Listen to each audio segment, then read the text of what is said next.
د افغانستان د اولمپیک ملي کمیټې د سپورتي موټرو د فدراسیون له لوري په لومړي ځل په کابل کې د موټر ځغلونې سیالۍ پیل شوې.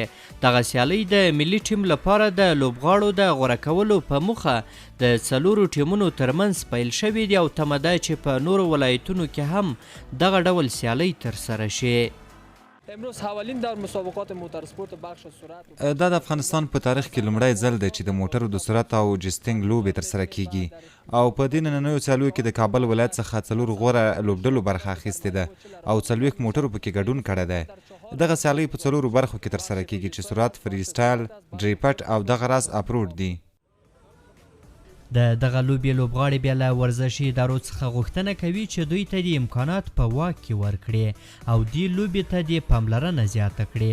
د دغه لوبغاړو په خبره چې په ټول هیواد کې معیاري لوبغالی نه لري او ډیری وخت د عامو سړکونو پر سر د موټر ځغاستې سیالۍ ترسره کوي. دا مکمل زونه تل شوي دي د لیاره میاره رشه جوړ کړی د لیاره یې بند کړی دي ته چې داسې یو ستر میدون وي عزیزي کای وي خلق به په امن کې وي رش به نه وي بیخي د میټر به خپل یزود سي که عزیزي کای وي خپل بزیزي کای معلوم وي خوشي خو به حد است به خاطر کې موږ ډیر زیات خوشحاله یو چې دغه لوبو زمینه برابره شوې ده او زموږ غوښتنه او هڅې هم دا دي چې دغه ډول لوبو ته پراختیا ورکړل شي او اوس موږ ټول په دغه سړکونو او هغه ځای کې چې امکان وي دغه لوبې ترسره کوو.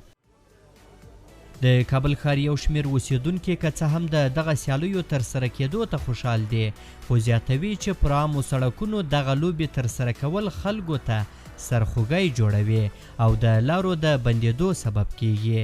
د دوی په خبره چې حکومت دې دې برخې ته پاملرنه وکړي.